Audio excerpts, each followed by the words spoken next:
subscribe belum? Kalau belum, klik dulu dong tombol merah di bawah. Boleh kan? Dan jangan lupa nyalakan loncengnya ya. Subscribe itu gratis kok, nggak bayar. Pahala lagi. Saya doakan yang subscribe panjang umur, sehat selalu dan murah rezekinya ya. Assalamualaikum warahmatullahi wabarakatuh. Saya Habir Jais, salah seorang petani di Kabupaten Indragiri Hilir, petani kelapa. Di sini saya ingin berbicara sedikit terkait adanya larangan ekspor kelapa bulat yang diwacanakan oleh Ketua Komisi 4 DPR RI dalam rapat dengan pendapat dengan Kementerian Pertanian beberapa waktu yang lalu. Saya sebagai petani dan juga mungkin kawan-kawan petani yang lain sangat menyayangkan bila regulasi ini benar-benar dibuat. Karena kita tahu beberapa waktu belakangan ini dengan kita mengekspor kelapa bulat hasil panen kita ke luar negeri, itu kita mendapatkan harga yang cukup tinggi dibanding kita menjual di dalam negeri. Jadi misalnya kita ekspor ke luar negeri, itu kita bisa dapat harga di kisaran Rp3.500. Sedangkan bila kita jual kelapa bulat ini di dalam negeri, untuk industri dalam negeri, itu di kisaran harga Rp2.500 sampai dengan Rp2.800. Jadi ada selisih harga yang cukup besar, sekitar Rp700 sampai dengan Rp1.000. Nah, pilihannya memang kalau dihadapkan dengan kondisi saat ini, tentu petani ingin harga yang lebih baik dengan harga yang lebih tinggi. Apalagi di situasi pandemi COVID sekarang ini, kita akan susah berharap industri dalam negeri akan menyerap atau membeli hasil panen petani kelapa bulat dengan harga yang lebih tinggi. Dalam rapat dengar pendapat itu kemarin yang saya baca, Ketua Komisi 4 DPR RI mengatakan harus dibuat regulasi pembatasan ekspor karena khawatir industri dalam negeri akan kekurangan bahan baku. Nah, setelah saya berbicara dengan beberapa kawan-kawan yang ada di Asosiasi Petani Kelapa, kami mendapatkan data ternyata hasil panen per tahun itu cukup, bahkan lebih untuk kebutuhan industri dalam negeri. Dari yang kami dapatkan dari kawan-kawan, itu ada sekitar 3,8 juta hektar kebun kelapa di Indonesia. Dari 3,8 juta hektar itu menghasilkan sekitar 15,4 miliar butir per tahun. 15,4 miliar butir per tahun hasil panen. Nah,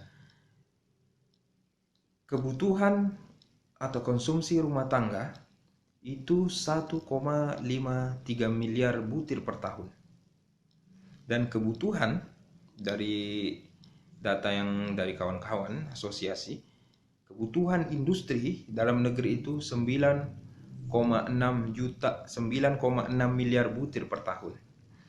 Jadi artinya ada kelebihan sekitar 4 miliar butir per tahun. Nah, kelebihannya inilah kami kira yang dilakukan oleh petani dengan mengekspor ke luar negeri. Karena memang produksi hasil pertanian kelapa ini tidak bisa disimpan untuk waktu yang lama. Dia harus segera dijual. Karena siklusnya pertanian ini sekitar 3 bulan atau 4 bulan sekali harus panen gitu. Sementara kalau kita dijual di dalam negeri dengan harga yang tadi, itu dengan harga tadi yang lebih murah. Dan kalau kita tahan dan ada larangan pembatasan ekspor, maka pasaran itu akan banjir dengan produksi. Kalau dibanjiri oleh hasil panen, harga tentu akan turun. Dan kalau harganya turun, petani akan rugi. Nah, dulu beberapa waktu yang lalu bahkan itu harga di tingkat petani itu harga kelapa bulat bisa sampai mencapai Rp1.000 sampai Rp1.500 per butirnya. Ya tentu kalau harga segini tidak mencukupi untuk menutup biaya produksi. Nah, Kementerian Pertanian itu menghitung biaya produksi, ongkos produksi kelapa itu sekitar Rp2.200 per butir. Nah, kalau tentu di bawah harga 2.200 itu petani tekor.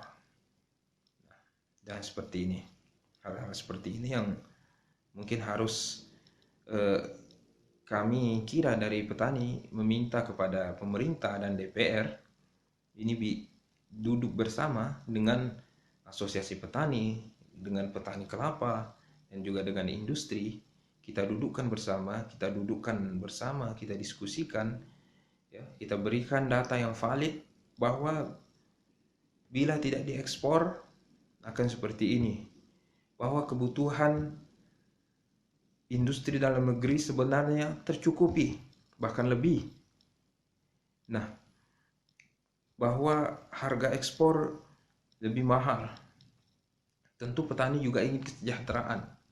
Tentu petani juga ingin menikmati hasil yang lebih dari produksi dari hasil panennya. Nah, kiranya ini menjadi pertimbangan bagi pemerintah dan DPR untuk membuat regulasi yang membuat masyarakat, membuat petani kelapa khususnya lebih sejahtera.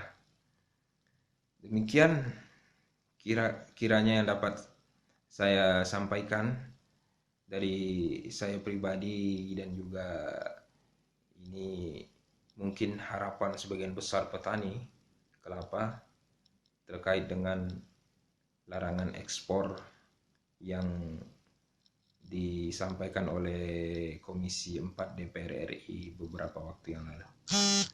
Lebih dan kurang saya mohon maaf. Wassalamualaikum warahmatullahi wabarakatuh.